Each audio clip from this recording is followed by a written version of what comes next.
Buenos días. Eh, Hace unos 3 domingos ya venimos estudiando acerca de eclesiología. Estamos viendo eclesiología, que es la doctrina de la iglesia. Eso es lo que hemos visto estos días. Dejando un poquito de lado la enseñanza que veníamos haciendo sobre Mateo, vamos a ir en estos días siendo guiados por el Señor para hablar un poco de eclesiología. Eso es lo que hemos visto todos estos domingos, los últimos 3 domingos. La importancia de la iglesia universal, la local, nuestra función dentro de la iglesia como creyentes, nuestras responsabilidades, nuestros derechos, las diferencias entre la iglesia universal y la iglesia local, la importancia de lo que la iglesia local juega, el papel que tiene en la sociedad. Todo eso lo hemos ido hablando en estos días.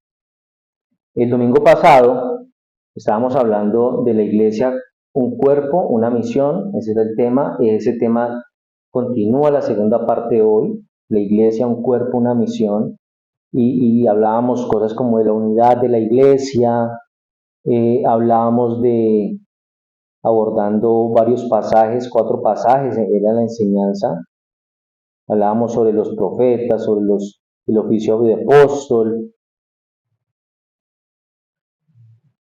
La iglesia era la iglesia como el cuerpo de Cristo, hablando del pasaje de 1 Corintios, capítulo 12, del verso 12 al 27. Entonces, la iglesia, un cuerpo, una misión, es solamente una parte o un aspecto de todas las cosas que como iglesia local nosotros debemos hacer. Estamos desarrollando el tema el domingo pasado y quisiera como retomar un poquito el tema como para coger el hilo nuevamente y, y seguir abordando la enseñanza de ahí en adelante, desde donde voy a retomar un poco de lo que hablamos el domingo pasado. Tenemos que tener claro entonces que la iglesia es algo importante para nosotros. Si la iglesia local, el lugar donde nos reunimos regularmente cada domingo, no es importante para nosotros, pues estamos mal delante del Señor, porque la iglesia, como lo estamos viendo y como lo vamos a ver ahora, fue instituida por Cristo, no por el Papa, sino por Cristo. La iglesia, de hecho, Cristo, como vamos a verlo ahora, habló de la iglesia o se refiere a la iglesia mucho antes del libro de los Hechos, cuando aparece la iglesia como tal. Entonces, voy a retomar el pasaje de 1 Corintios 12, del 12 al 27.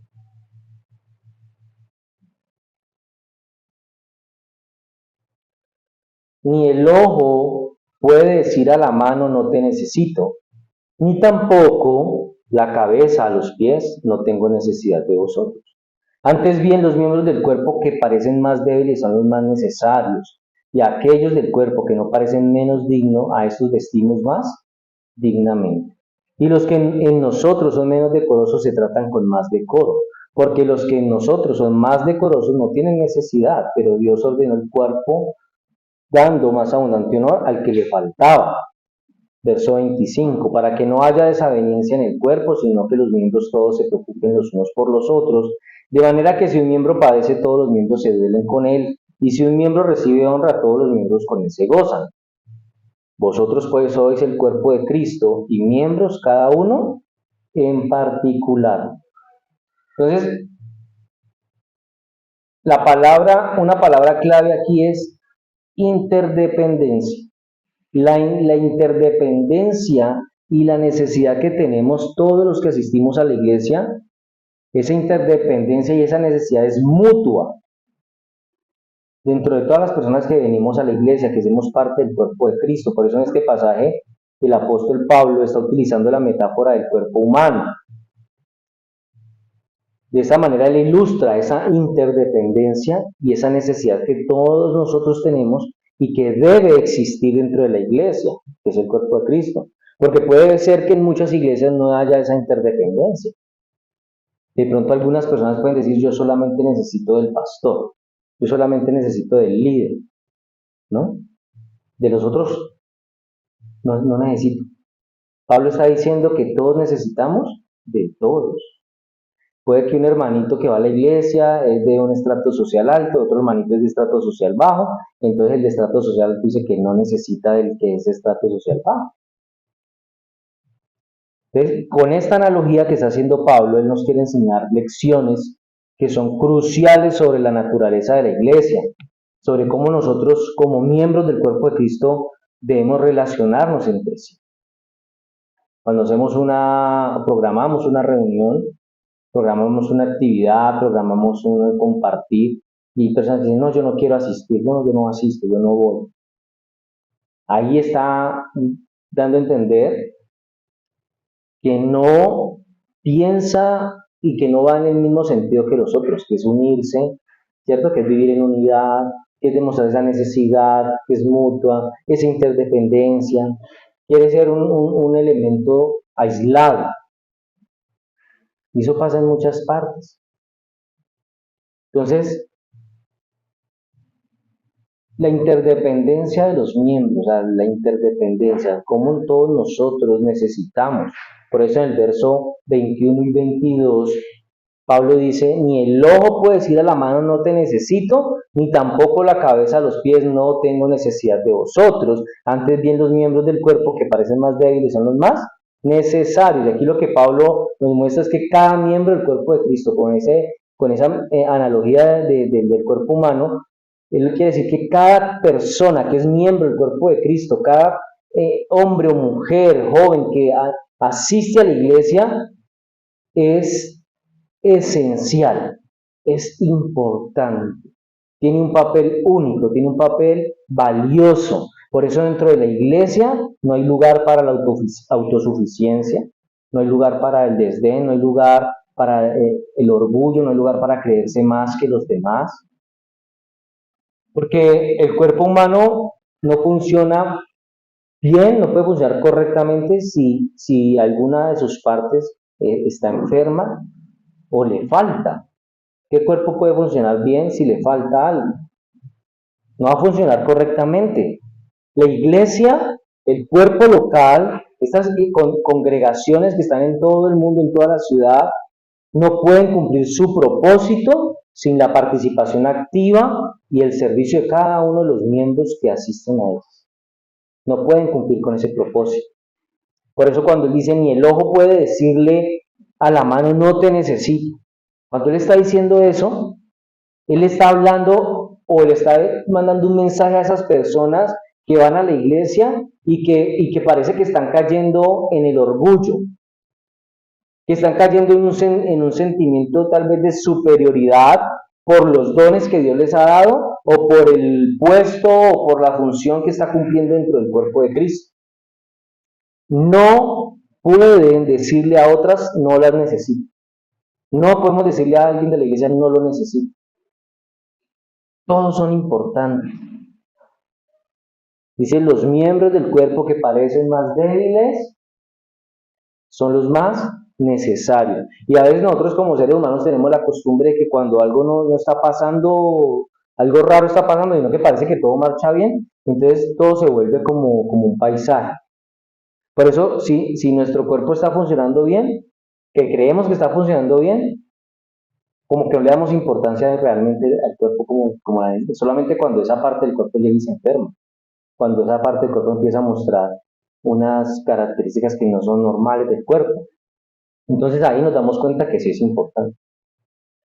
Porque lo que más hace las personas es quejarse del cuerpo. No me gusta esta parte de mi cuerpo, no me gusta esta otra parte de mi cuerpo. Si el Señor Dios me hubiera dado más de acá, más de acá, más de allá, ¿cierto?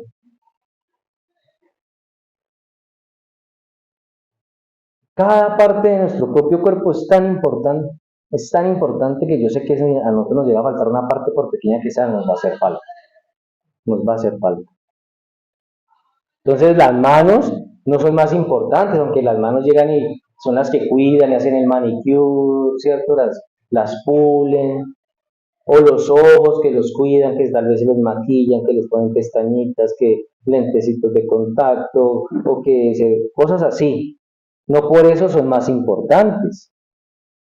Y los más débiles o que parecen menos importantes son muy indispensables dentro del cuerpo también. Eso pasa dentro de la iglesia. No podemos creer que alguien es más importante porque ocupa un puesto dentro de la iglesia o porque lleva más años dentro de la iglesia, ¿cierto? Eso desafía al cristiano que tiene la tendencia de valorar o darle más valor a esas cosas que parecen las más visibles o las más importantes dentro de la iglesia. Y nos recuerda que cada servicio, cualquier servicio, por pequeño que parezca, es crucial para el bienestar y la misión del cuerpo de Cristo. Si yo llego a la iglesia, no me conoce nadie, pero yo llego y limpio las sillas, estoy acomodando, es un trabajo, un servicio crucial para el bienestar de la iglesia. Es importante. Si yo estoy en la puerta recibiendo personas, eso es importante. No es un personal de protocolo, simplemente, como a veces lo pueden ver. Está cumpliendo una misión supremamente importante que se está volviendo como la cara de la iglesia a las personas que van llegando, ¿cierto?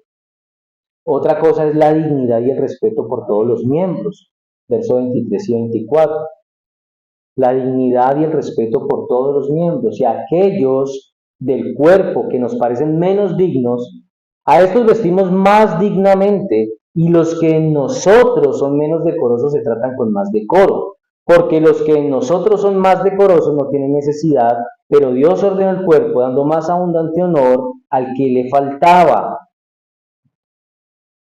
Entonces, aquellas partes del cuerpo que nos parecen menos dignos, a esos los vestimos más dignamente. Lo hacemos todo el tiempo, ¿no? Usted puede andar con los brazos descubiertos, pero no puede andar de la cintura para abajo descubierto.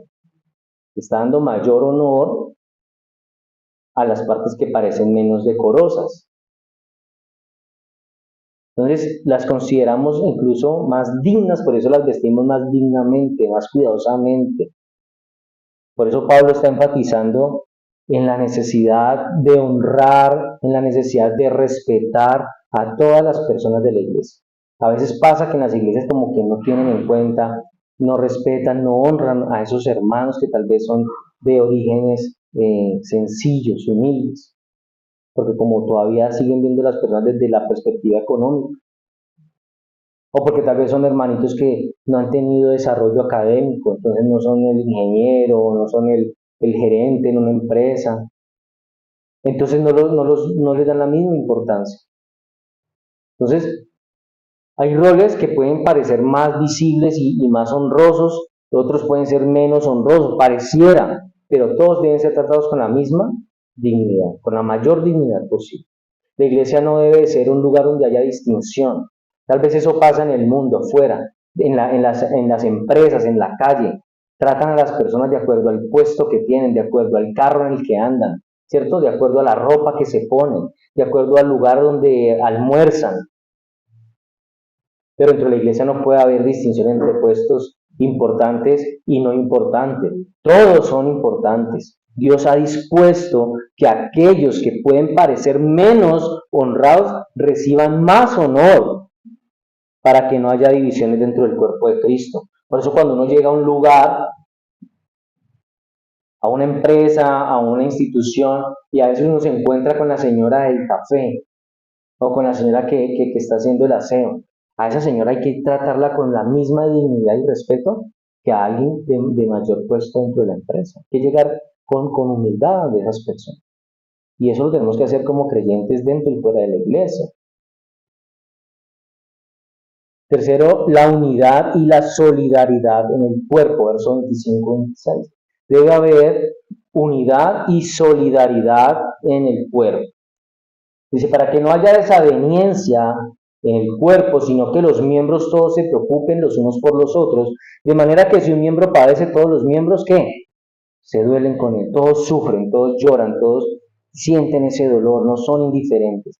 Si un miembro recibe honra, entonces todos los miembros con él se gozan. Si a alguien le fue bien en algo, todos se ponen alegres porque a esa persona le fue bien. Si otra uno en la iglesia logró algo por lo que estaba orando, Dios se lo dio, todos se ponen contentos, no les va a dar envidia, no, se ponen contentos y a dar la gloria a Dios porque esa persona, Dios le dio lo que estaba buscando. Por eso la iglesia debe de ser un lugar de unidad y de solidaridad, donde todos nos preocupamos por todos, donde todos nos ayudamos, Si uno sufre, todos sufrimos. Si uno llora, todos lloramos con él, le damos consuelo, lo ayudamos. Si alguien es honrado, le fue bien en algo, entonces todos nos regocijamos con él, lo felicitamos. Esa solidaridad, esa unidad va a reforzar al cuerpo de Cristo. Se hace que todos se sientan como una familia, ¿no?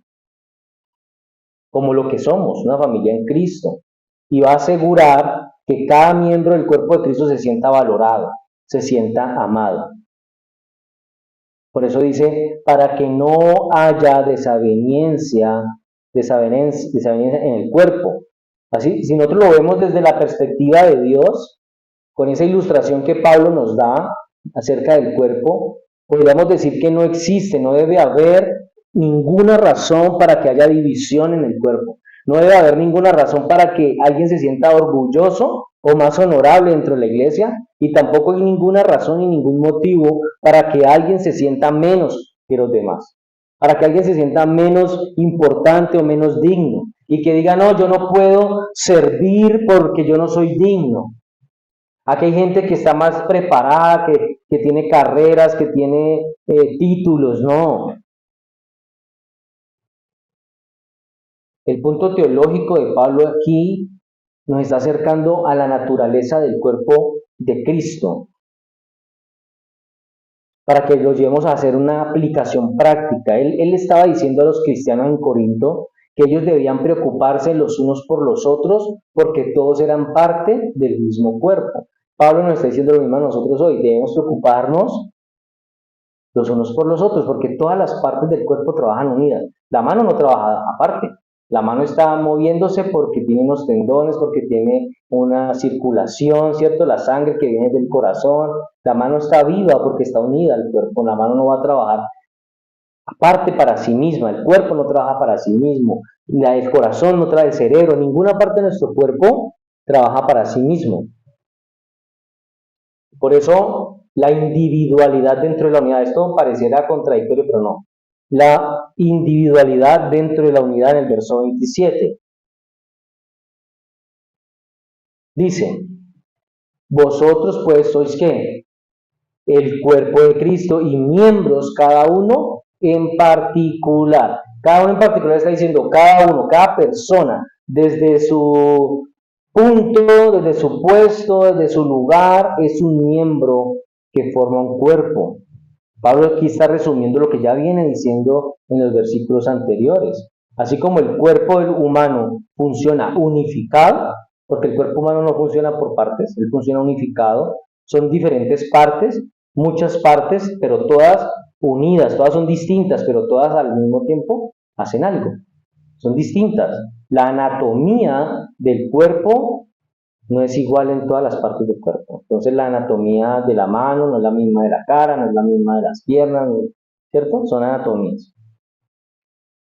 Entonces Pablo aquí finalmente lo que hace es que reafirma que la iglesia es el cuerpo de Cristo, compuesto por miembros individuales, pero aun cuando somos individuales y aunque tenemos cada uno una función propia y un propósito propio, al mismo tiempo nos recuerda que aunque sea eso, somos uno solo en Cristo. Al final somos uno solo en Cristo. Podemos haber diferentes personas con diferentes carreras o conocimientos o trabajos o experiencias, pero al final, y todos hacemos cosas distintas dentro de la iglesia, ¿no? Entonces, aunque somos con conocimientos distintos, habilidades distintas, con dones distintos, con funciones distintas, al final todos somos un solo cuerpo en Cristo. Eso es lo que quiere hacer ver Pablo aquí. Somos uno en Cristo, somos únicos. Y eso hace que tengamos un papel especial para desempeñar en el reino del Señor. Ahora tenemos que buscar cómo hacer una aplicación práctica de eso. Tenemos que reflexionar sobre cómo usted y yo podemos aplicar todos estos principios, todo esto que nos está enseñando Pablo aquí en la vida diaria, pero sobre todo dentro de la iglesia. Primero debemos valorar y honrar a todos los miembros de la iglesia. Reconocer, apreciar, valorar el servicio de cada miembro de la iglesia, independientemente si es el pastor o es un hermanito por allá que nadie lo vio, que nadie se dio cuenta, vino, organizó todo, pero nadie se dio cuenta quién lo hizo. Y pasa así todo el tiempo, pero nadie se dio cuenta quién lo hizo. A esa persona también hay que valorarla y honrarla. Fomentar la unidad y la solidaridad. Tenemos que cultivar un espíritu de apoyo mutuo, de que debemos estar atentos a las necesidades de los demás, a las alegrías de los demás, ¿cierto? Eso es fomentar la unidad y la solidaridad. Y afirmar la interdependencia, afirmar esa necesidad de todo, reconocer que necesitamos a todos los miembros del cuerpo para poder cumplir el propósito como individuos, como cristianos, pero también el propósito como iglesia. Tenemos que buscar maneras de colaborar y de servir juntos. El pastor no puede hacerlo todo. La iglesia primitiva dependía de unos y de otros para poder sobrevivir. La iglesia primitiva dependía de todos. Acuérdense que dicen que vendían sus propiedades, traían el dinero. Es decir, ellos contaban los unos con los otros. La iglesia de hoy debe recordar esa interdependencia, trabajar de esa forma, trabajar en equipo para cumplir la misión de Cristo. Pero tenemos que pedirle al Señor todos los días que nos ayude a vivir como un cuerpo unido, comprometido, reflejando el amor y la gracia del Señor en todo lo que hacemos, de poder reflejar la iglesia primitiva en nuestros días.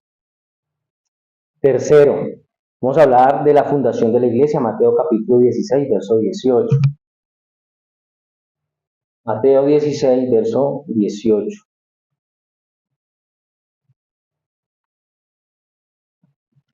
Es un pasaje que ha causado bastante controversia. Dice, y yo también te digo que tú eres Pedro, y sobre esta roca edificaré mi iglesia, y las puertas del Hades no prevalecerán contra él. Entonces aquí lo que está haciendo Jesús, aquí está Jesús hablando, es que Él establece la iglesia como una roca de unidad, como algo sólido, firme, fuerte, pero unido. Pero, adicional, da una promesa de que las puertas del Hades, que las fuerzas del mal no van a prevalecer contra la iglesia. Esa es una promesa de victoria. Y por eso hay un debate sobre si la roca, sobre esa roca que está diciendo Jesús, sobre si esa roca en la que Jesús dice que va a edificar la iglesia es Pedro o Cristo. Pero hay una versión que dice que la roca puede ser la confesión de Pedro de que Jesús es Cristo, de que Jesús es el Cristo, el Hijo de Dios viviente. Pero muchas personas todavía no se ponen de acuerdo en eso, en cómo decir cuál es la versión correcta. Porque la forma en la que está escrito, la forma como está dado el pasaje, pues permite cualquier opción, ¿cierto? Pero vamos a basarnos en dos o tres. Dice que la versión de que Jesús estaba declarando que Pedro sería la roca sobre la que edificaría su iglesia, esa es una versión, ¿no? Que dicen, no, es que la roca es Pedro, es sobre Pedro que Dios dijo que iba a edificar su iglesia. Entonces, aquí parece que Jesús está utilizando es un juego de palabras. Cuando él dice, tú eres Pedro, Pedro en griego significa roca, ¿cierto? Pero la palabra griega utilizada es Petros. Cuando él dice, tú eres Petros, y sobre esta roca, cuando dice roca dice Petra, pues tú eres Petros y sobre esta Petra edificaré mi iglesia. Entonces, como el nombre de Pedro significa piedra, significa roca, pues muchos dicen que Jesús va a edificar la iglesia sobre una roca y si esa roca pues pareciera que viene a ser Pablo. Perdón, Pedro. Ahora, ¿por qué dicen esto? Que esa roca pareciera que fuera a ser Pedro. Porque Pedro fue el primero que proclamó el Evangelio en el día del Pentecostés. Pedro también estuvo presente cuando los samaritanos recibieron el Espíritu Santo por primera vez. Y también fue él el primero en llevar el Evangelio a los gentiles. Entonces, en un sentido, podemos decir que Pedro fue como esa base de la que arranca la difusión del Evangelio y la iglesia. Otra interpretación popular de la roca es que Jesús no se estaba refiriendo a Pedro, que fuera la roca, sino a la declaración de fe de Pedro que hace en unos versos antes. Cuando Jesús va a los discípulos le dice que quién dice la gente que es él, qué dice la gente acerca de Jesús. Entonces los discípulos le dicen, no, unos dicen que usted es Elías, que usted es un profeta. Pero Pedro dice, cuando después Jesús les pregunta, ¿quién creéis vosotros que soy yo? Pedro es el que se levanta y dice, tú eres el Cristo, el Hijo del Dios viviente. Entonces Jesús nunca les había dado a ellos como una muestra explícita de esa identidad divina de él. Él no les había dicho tan claramente nunca eso, ¿ya? Ni a Pedro ni al resto de los discípulos. Por eso Jesús reconoció que era Dios en su soberanía que le había abierto los ojos a Pedro y le había revelado quién era realmente Jesús. Por eso la confesión de que Jesús es el Hijo de Dios brota directamente del corazón de Pedro. Es una declaración sincera de la fe personal de Pedro en Cristo, de la fe que Pedro tenía en el Maestro, ¿cierto? Y esa es la misma fe personal que cada cristiano debe tener en Cristo. Mejor dicho, esa es el sello del verdadero cristiano. Creer que realmente Cristo es el Hijo de Dios. Eso nos da como esa identidad de cristianos. Todos los que han creído en Cristo como su Señor y Salvador, que creen que Él es el Hijo de Dios, que es Dios, esas personas son realmente la iglesia, porque están diciendo lo mismo que dijo Pedro. Tú eres el Cristo, el Hijo del Dios viviente. Él lo confesó, él lo creyó. Cuando usted y yo hacemos lo mismo, estamos siendo como Pedro, estamos siendo iglesia. Entonces, Pedro está expresando también una verdad, o esta misma verdad, en la primera carta, en el capítulo 2, verso 4, cuando él dice, acercándonos a él, piedra viva, desechada ciertamente por los hombres, mas para Dios escogida y preciosa. Vosotros también como piedras vivas, sed edificados como casa espiritual y sacerdocio santo para ofrecer sacrificios espirituales aceptables a Dios por medio de Jesucristo. Después de la confesión de Pedro, Jesús le dice que eso realmente no se lo ha revelado ni carne ni sangre, ¿no? Jesús dice que es Dios mismo, el Padre, quien le había revelado esa verdad a Pedro. Entonces la palabra Pedro, o sea, Petros, no Petro el de acá, ¿no? Esa palabra Petros significa piedra pequeña, piedra pequeña. Y es la misma que utiliza en Juan capítulo 1, verso 42. Ahora Jesús luego utiliza una palabra relacionada que es Petra, y esa palabra Petra significa peñasco, como algo grande. Y esa misma es utilizada en Mateo capítulo 7, verso 24 y 25, cuando Jesús describe la roca sobre la cual el hombre edificó su casa. Cuando hablamos de que hay un hombre que edifica su casa en la arena y otro en la roca, esa palabra roca es la misma palabra Petra que se utiliza en este pasaje que estamos hablando de Mateo 16, 18. Es la misma, Petra. Pedro mismo utiliza la misma ilustración en su carta, cuando la iglesia está constituida por numerosas piedras pequeñas, lo que leíamos ahora, piedras vivas. Todos nosotros somos piedras vivas, ¿cierto? Él dice acercándose a él, piedra viva desechada por los hombres, pero dice vosotros también como piedras vivas, como Petros, todos somos Petros. No me van a malinterpretar lo que estoy diciendo. Porque todos compartimos la misma confesión de Pedro de que Jesús es el Cristo, el Hijo del Dios viviente. Por eso esas declaraciones de fe constituyen el fundamento de la iglesia. Por otro lado, el Nuevo Testamento también deja claro que Cristo es el fundamento de la iglesia. En Hechos 4:11, en Hechos 12 y en 1 Corintios 3:11. Por eso es un error pensar que Jesús le diera ese privilegio a Pedro de ser la roca de la iglesia. Porque en un sentido, no solamente Pedro, los otros apóstoles también jugaron un papel importante en la edificación de la iglesia. Todos los apóstoles jugaron un papel fundamental en la enseñanza del Evangelio. Pero la posición más importante, la supremacía, la primacía está reservada solo para quién? Para Cristo. Cristo es llamado la principal piedra angular. Si Cristo es la piedra angular, ¿cómo puede ser entonces Pedro la piedra sobre la que se edificaba la iglesia? Ahí habría una contradicción.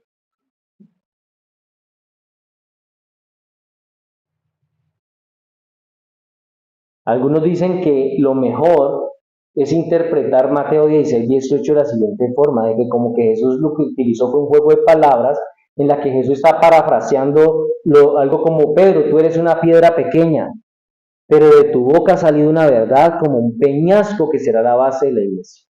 Algunos han querido decir, más o menos podemos mejor interpretarlo de esta forma, que lo que está diciendo Jesús es que lo que acaba de decir Pedro es que la iglesia de Cristo se va a edificar, se va a construir sobre una verdad que es un peñasco grande, firme, es una base sólida.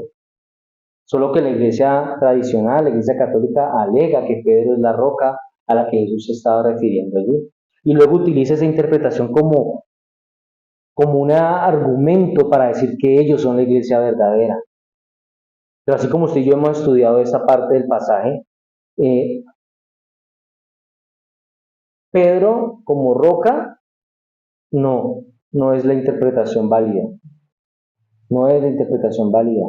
Incluso si Pedro en el capítulo de Mateo 16, verso 18 fuera la roca, eso tampoco le daría ninguna autoridad a la iglesia católica romana para decir que ellos son la iglesia verdadera. Tampoco le daría, porque las escrituras no registran ninguna parte que Pedro estuviera en Roma. Nunca describen a Pedro como una autoridad sobre los demás apóstoles. Pedro no estaba por encima de los demás apóstoles, Pedro no era el jefe de ellos, por decirlo así. Él no era el líder principal de la iglesia primitiva, tampoco fue el primer papa. Así que las enseñanzas o el origen de la iglesia católica no está basado en las enseñanzas de Pedro ni de ningún otro apóstol. Entonces, cuando Jesús dice, edificaré mi iglesia, y de hecho es el primer uso de la palabra iglesia en el Nuevo Testamento. Es la primera vez que se habla de esa palabra iglesia, que es la palabra eclesia, que fue la primera que utilizamos cuando recién iniciamos con esta parte del estudio hace varios domingos, que significa que es un grupo, es una congregación, es un lugar. Y cuando Jesús está utilizando eso, está utilizando mucho antes del día de Pentecostés, muchísimo antes. Todavía no se esperaba de que la iglesia como tal iba a existir. Por eso lo que está pensando aquí es que Jesús estaba anticipando, como profetizando lo que vendría después, ¿cierto? A través de esos discípulos que él dejaba.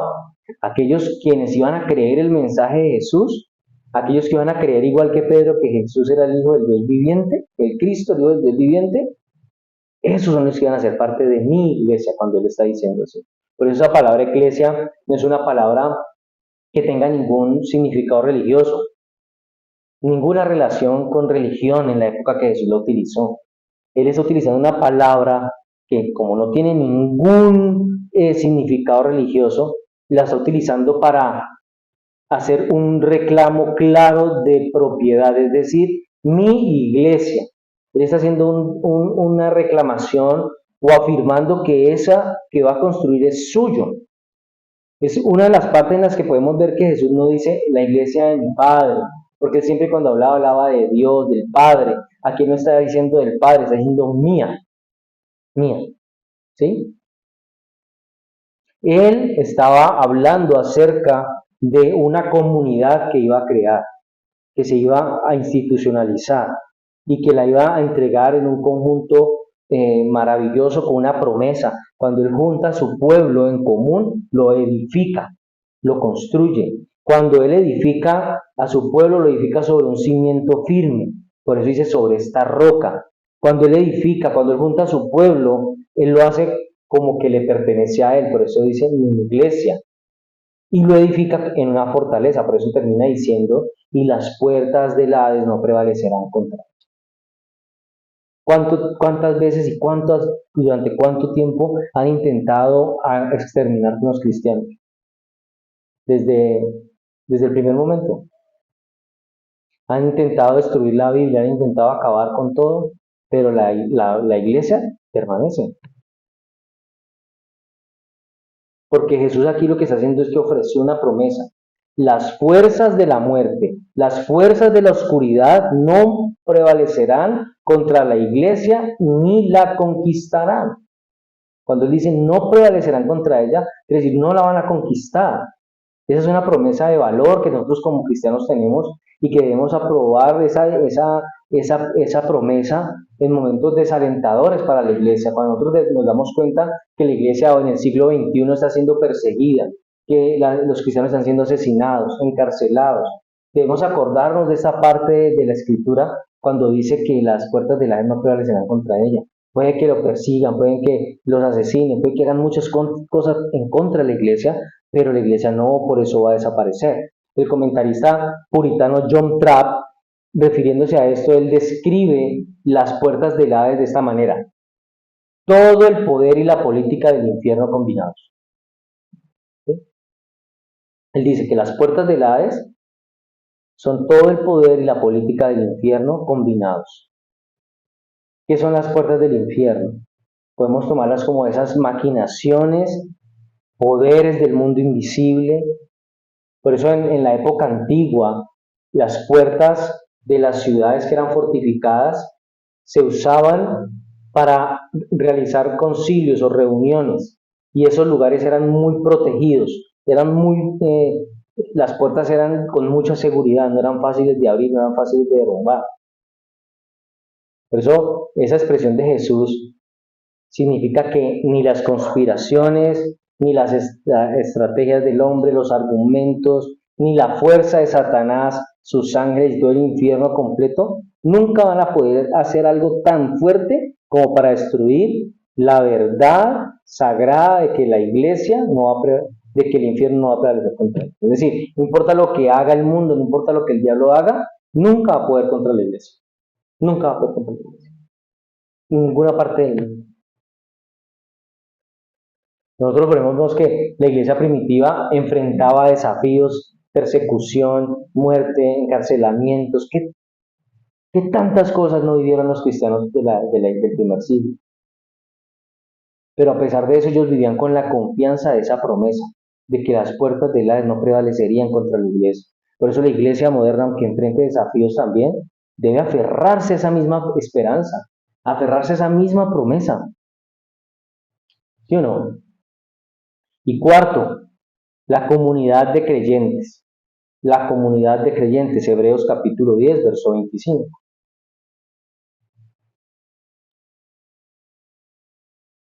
No dejando de congregarnos como algunos tienen por costumbre, sino exhortándonos, y tanto más cuanto veis que aquel día se acerca. Hebreos 10, 25. La importancia de congregarnos, la importancia de ir a la iglesia, la importancia de reunirnos con otros hermanos en la fe, la importancia de animarnos mutuamente. Dejar de congregarse es una forma de darle cabida al enemigo, de darle cabida al desánimo. Es abrirle la puerta a pensamientos que no vienen de Dios. Todas estas cosas negativas empiezan a enconar cuando nosotros dejamos de asistir a la iglesia, cuando dejamos de ayudarnos, de soportarnos, de congregarnos, de animarnos, de exhortarnos unos a otros. Necesitamos de que otros hermanos también nos hablen, necesitamos que otros hermanos también nos animen, necesitamos que otros hermanos también nos exhorten. Muchas personas van a la iglesia en algún momento, si sienten que lo necesitan, ay, yo como que este domingo voy a ir a la iglesia, pero ya, fue un momentico, fue un día y ya después no vuelven en meses.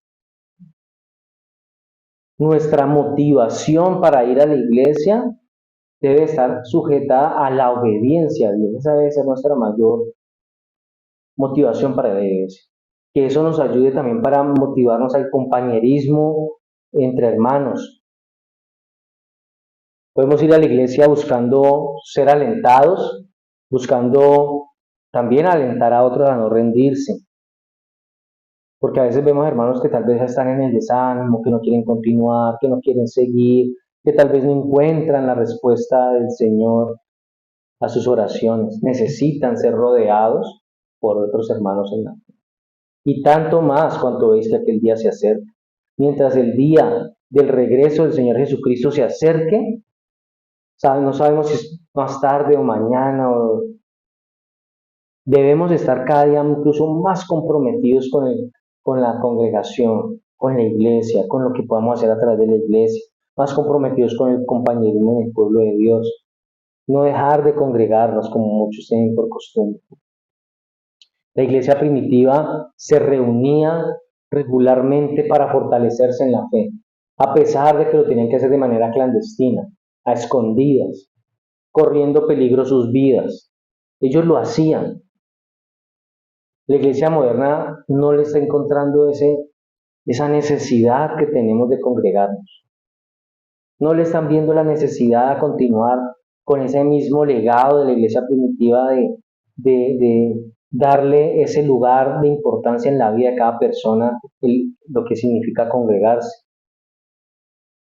Yo creo que tampoco es sacar la gente de la casa que no los vean sino para dormir, ¿no? Porque a veces hacen demasiadas actividades durante toda la semana que la persona no tiene tiempo para absolutamente nada.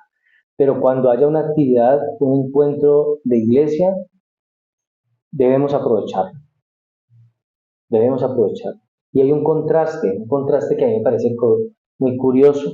A la iglesia primitiva la perseguían porque se congregaba. A la iglesia moderna hay que perseguirla para que se congregue, porque no quieren venir a la iglesia, no se quieren acercar al Señor. ¿Sí? Entonces, en conclusión, para que ya vayamos terminando, ser una iglesia con un cuerpo y una misión tiene que ver con que nosotros tengamos unidad en la iglesia, que nosotros nos animemos, nos exhortemos, oremos los unos por los otros, nos ayudemos, no creer en profetas, no estar creyendo en apóstoles que vienen a decir una cosa y otra que el Señor tal vez no está diciendo. Nosotros nos tenemos que aplicar y aferrar a la palabra, a la revelación que ya está dada y que no necesita que se le añada nada adicional, nada más. La iglesia es un cuerpo, todos somos parte de ese cuerpo, no hay nadie más importante que otro dentro del cuerpo de Cristo. Todos nos necesitamos, tenemos que experimentar esa interdependencia y necesidad mutua. No puede haber discriminación dentro del cuerpo de Cristo.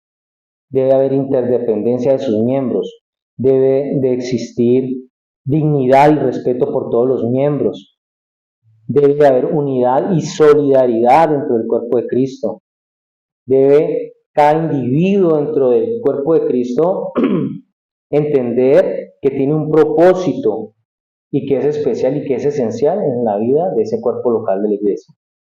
¿No es cierto? Y con todo y eso nosotros no, no darle un lugar como tercero, cuarto a la congregación, sino que fortalezcamos la comunidad de creyentes, no dejando de congregarnos, no dejando de ir a la iglesia, sabiendo que el tiempo está cerca, la venida del Señor está ahí, en cualquier momento puede.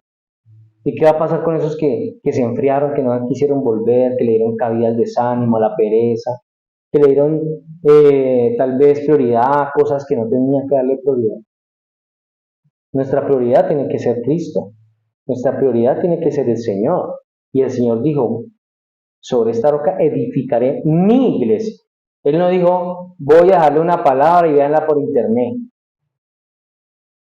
No, él no dijo, apoyes en libros de otras personas. Él dijo, voy a edificar mi iglesia. Él está hablando de un lugar de donde muchas personas se van a reunir en la misma fe, con la misma declaración de Pedro, de que creen que Cristo es el Hijo del Dios viviente. Eso lo tenemos que aplicar nosotros todos los días de nuestra vida. Tenemos que estar animados a que eso haga parte de nuestro principio de vida cristiano. Valorar cada miembro de la iglesia, perseverar en la fe, perseverar en la oración, invitar gente a la congregación, buscar cómo traemos personas a la iglesia, porque no es para llenar un lugar, no es para hacer números, sino para ir detrás de eso que Dios ha dejado a través de Cristo, que es la gran comisión. Oremos para que el Señor nos fortalezca como iglesia, oremos para que el Señor nos mantenga unidos, ¿cierto? En el mismo amor y en el mismo propósito, que es avanzar en el crecimiento como cuerpo local. Amén. Vamos a orar.